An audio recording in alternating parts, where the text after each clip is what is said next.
Assalamualaikum warahmatullahi wabarakatuh. Di sini kami akan mempresentasikan hasil kerja diskusi kami dengan anggota kelompok.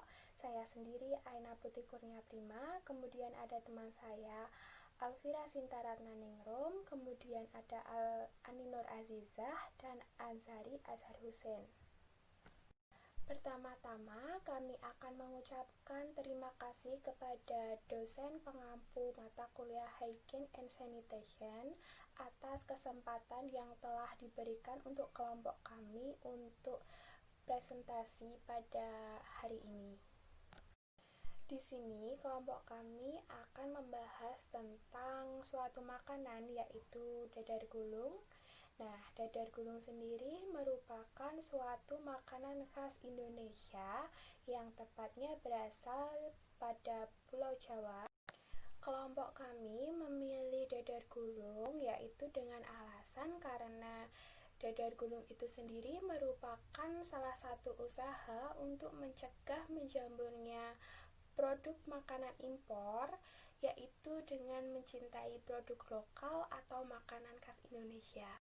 Selain itu, ada alasan lain, yaitu untuk memenuhi suatu hygiene and sanitation yang akan dipresentasikan pada waktu yang akan mendatang, sehingga dapat menambah daya tarik dari suatu makanan tersebut. Menu yang dimaksud, nah, dadar gulung itu sendiri merupakan salah satu kue khas dari Indonesia yang berasal dari Pulau Jawa. Dadar gulung memiliki warna luar atau kulitnya itu yang berwarna hijau. Nah, asal dari pewarna hijau itu sendiri terbuat dari pewarna alami yang biasanya menggunakan daun pandan. Bahan baku yang digunakan untuk membuat dadar gulung itu sendiri yaitu ada parutan kelapa muda, kemudian juga ada tepung terigu dan air. Bahan baku yang digunakan dalam dadar gulung itu sendiri hanya terdapat parutan kelapa dan gula merah saja. Tetapi bahan adiktif yang ada di dalamnya terdapat pewarna makanan hijau jika bahan pewarna alami tidak ada atau susah untuk ditemukan, maka kita dapat menggantikannya dengan pewarna makanan itu sendiri. Dari penjelasan di slide 5 tadi tentang penjelasan dadar gulung, di slide 6 ini adalah penampakan dadar gulung yang bisa dilihat dari bentuknya yang isiannya yang warna coklat, yang terbuat dari gula merah dan kelapa parut muda. Dan kulit dadar yang berwarna hijau ini terbuat dari tepung terigu, garam, air, dan tambahan pewarna makanan. Dan kulit dadar ini beda dari yang lain atau beda dari kulit lumpia karena tidak langsung digoreng tapi bisa langsung dimakan. Selanjutnya di slide 7 ini adalah tentang identifikasi target pembeli dadar gulung. Dadar gulung ini bisa dinikmatin dari wanita hamil, anak-anak, lanjut usia, kalangan anak muda, serta orang dewasa. Kenapa dadar gulung ini bisa dinikmatin di semua kalangan? Karena dari bahannya yang terbilang alami dan bernutrisi, serta memiliki manfaat seperti mencegah penyakit anemia, melancarkan pencernaan, hingga menambah energi. Selanjutnya di slide 8 ini adalah diagram aliran pembuatan produk dadar gulung. Cara pembuatan dadar gulung ini sangatlah mudah dengan menyiapkan bahan-bahan dan step-stepnya dengan urut, seperti menyiapkan gula merah, air dan kelapa muda parut, dilarutkan atau dicairkan hingga larutan gula merah mengering dan meresap di kelapa muda parut. Dan selanjutnya itu tadi buat isian dadar gulung, dan selanjutnya buat pembuatan kulit lumpia atau kulit dadar seperti menyiapkan garam, tepung terigu, air, dan pewarna makanan yang berwarna hijau. itu dicampurkan hingga berbentuk cair atau kental. Selanjutnya itu didadar atau dimasak hingga membentuk tipis tetapi tidak terlalu matang dan tidak terlalu kering. Lanjutan dari slide 8 tadi, di sini di slide 9 ini adalah tentang membungkus dadar gulung dengan benar dengan mengikuti step atau cara dengan benar, yaitu dengan dibungkus dengan kulit dadar yang terbuat dari garam, tepung terigu, air, dan pewarna makanan. Lalu diisi dengan isian yang terbuat dari kelapa muda parut dan gula merah. Lalu digulung hingga berbentuk lonjong dan cantik seperti kulit lumpia atau berbentuk lumpia tapi berbeda. Kalau lumpia kan bisa langsung digoreng, tapi kalau dadar gulung ini bisa langsung dimakan karena bahannya sudah aman. Selanjutnya di slide ke-10 ini saya akan menjelaskan sedikit tentang identifikasi HACCP terhadap bahan baku. Langsung saja ke poinnya. Penerimaan bahan baku. Nomor 1, tepung terigu. Bahayanya adalah mikrobiologi dan jenis bahayanya adalah mudah membusuk dan berjamur. Penyebab sumber bahayanya yaitu bakteri. Tindakan atau pencegahannya dilakukan atau disimpan di tempat yang kering. Probabilitasnya adalah medium, serta keparahannya adalah medium, dan signifikasi adalah signifikasi. Yang kedua adalah air. Bahayanya adalah mikrobiologi, jenis bahayanya adalah air tidak bersih. Penyebab sumber bahayanya disebabkan oleh bakteri. Tindakan atau pencegahannya bisa dilakukan dengan menggunakan air matang dan tidak menggunakan air keran. Dan probabilitasnya yaitu low, keparahannya low, signifikan. Dan nomor 3 yang terakhir adalah kelapa muda parut. Bahayanya adalah mikrobiologi, jenis bahayanya yaitu cepat basi. Penyebab atau sumber bahayanya disebabkan oleh bakteri, dan tindakan pengendalian atau pencegahannya bisa dilakukan dengan disimpan di suhu yang dingin dan langsung diolah. Di kelapa muda parut ini, probabilitasnya adalah medium, serta keparahannya adalah medium, dan signifikannya yaitu non-signifikan.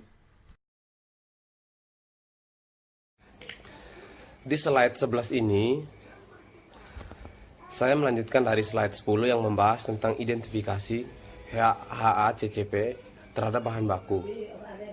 Pada tabel bawah ini, bagian B, penerima bahan bumbu bisa dijelaskan. Yang pertama, gula merah. Bahayanya fisika, yang jenis bahayanya adalah cepat meleleh. Penyebab sumber bahayanya itu suhu panas.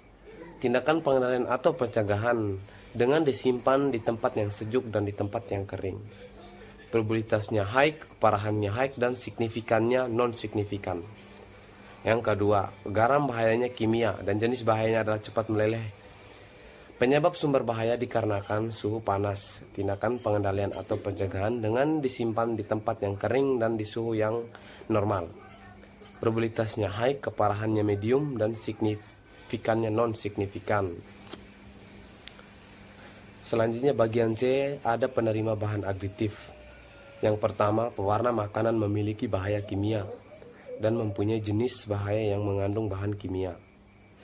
Penyebab sumber bahayanya menggunakan bahan kimia terlarang. Tindakan pengendalian atau pencegahan dengan membeli di tempat produsen yang terpercaya dan menggunakan takaran yang sesuai. Probabilitasnya low, keparahannya medium, dan signifikannya non-signifikan. Selanjutnya, di slide 12 ini membahas tentang identifikasi HACCP proses pembuatan dadar gulung. Pada pembagian pertama, prosesnya dilarutkan bahannya fisika dan jenis bahan air atau gula merah habis dan panci gosong. Penyebabnya sumber bahayanya karena tidak diperhatikan waktu. Tindakan pengendalian atau pencegahan dengan memperhatikan suhu panas dan waktu melarutkan. Probabilitasnya low, keparahannya low, dan signifikannya non-signifikan. Kedua, proses sumber bahaya karena alat yang tidak steril. Tindakan pengendalian atau pencegahan dengan sebelum menggunakan alat sebaiknya dicek terlebih dahulu apakah alat-alatnya sudah steril atau belum. Probabilitasnya medium, keparahannya medium, dan signifikannya non-signifikan. Ketiga, proses pendadaran bahayanya mikrobiologi dan jenis bahayanya dikarenakan tidak matangnya atau terlalu kering kulit dadar, dan penyebabnya sumber bahaya dikarenakan waktu dan suhu pendadaran kulit tidak diperhatikan. Tindakan pengendalian atau pencegahan dilakukan dengan memperhatikan waktu dan suhu. Probabilitasnya medium, keparahannya medium, dan signifikasi. Dan yang terakhir bagian 4, proses pembungkusan bahayanya mikrobiologi yang jenisnya tidak ada. Penyebab sumber bahayanya dikarenakan tangan dan alat yang tidak steril bisa menyebabkan kontaminasi bakteri. Tindakan pengendalian dan pencegahan dengan mencuci tangan dan alat lalu dibungkus. Probabilitasnya medium, keparahannya high, dan signifikasi.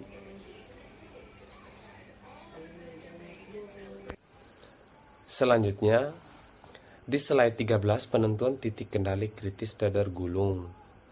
1. Tahapan proses pembungkusan. Batasan kritisnya tangan dan alat harus benar-benar bersih atau steril. Yang kedua, tahapan prosesnya yaitu pelarutan gula merah, air, dan kelapa muda parut. Batasan kritisnya yaitu dilakukan dengan suhunya normal dan sampai larutan gula merah mengering dan meresap ke kelapa muda. Selanjutnya di slide 14 ini adalah lampiran dadar gulung. Dan di slide 15 ini penentuan batasan kritis. Yang pertama, CCP atau batasan kritis yang pertama, proses alat masak. Komponen kritisnya disebabkan oleh suhu awal. Tangan harus bersih dan alat masak. Yang kedua, batasan kritisnya pemanasan isi dadar gulung, kulit dadar gulung.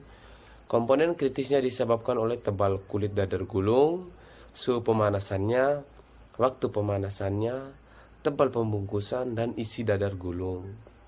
Yang terakhir adalah batasan kritis penambahan pewarna makanan. Komponen kritisnya disebabkan oleh mengandungnya bahan kimia. Jadi kesimpulannya adalah bahwa kuliner di Indonesia merupakan sektor pariwisata terbesar, tertinggi yang nantinya bisa menarik wisatawan lokal maupun mancanegara untuk berkunjung ke Indonesia.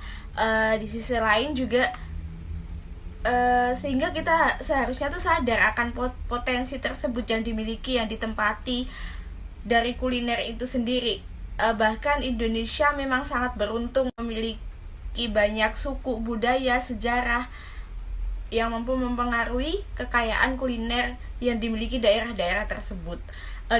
Dengan adanya karya tersebut, mungkin diharapkan kuliner tradisional kue dadar ini yang tadinya belum diketahui oleh masyarakat luas bisa diketahui oleh masyarakat lebih luas dan bisa lebih mengenal kue-kue lainnya. Nah, dari hasil kesimpulan yang tadi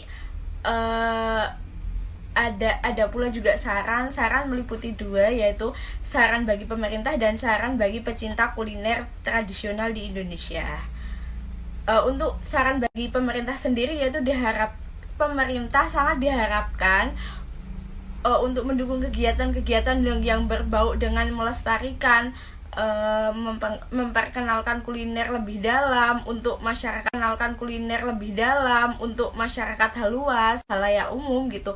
Jadi kuliner tersebut bisa lebih terkenal di mana-mana. Jadi dari kuliner tersebut bisa memunculkan wisatawan lokal maupun mancanegara untuk berdatangan ke daerah-daerah yang memiliki kuliner tradisional yang sangat memukau. Yang kedua juga diharapkan lebih dikenalkan kepada masyarakat luas akan potensi yang dimiliki. Yang poin kedua yaitu saran bagi pecinta kuliner sendiri, diharapkan untuk tetap mencintai dan melestarikan kuliner lokal, khususnya kue tradisional yang berbau dengan makanan-makanan tradisional yang di daerah-daerah tertentu. Mau mempromosikan kuliner tradisional ke halayak luas, terlebih ke wisatawan internasional atau wisatawan yang sedang berpergian, atau bisa memperkenalkan kuliner dari media sosial dan sebagainya. Bisa memperkenalkan lebih luas lewat media sosial Instagram, WhatsApp, website, email, dan lain-lain. Berikut terpapar daftar pustaka yang kita ambil dari presentasi yang tadi, yaitu 1.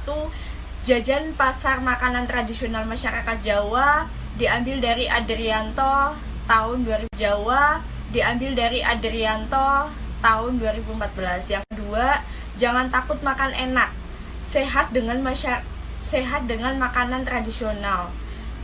Itu diambil dari Astawan Made pada tahun 2013. Yang ketiga, pengembangan bahan pangan tradisional dalam rangka penganekaragaman penyediaan pangan, proseding seminar pengembangan pangan tradisional dalam rangka penganekaragaman pangan kantor Menpangan Bulog.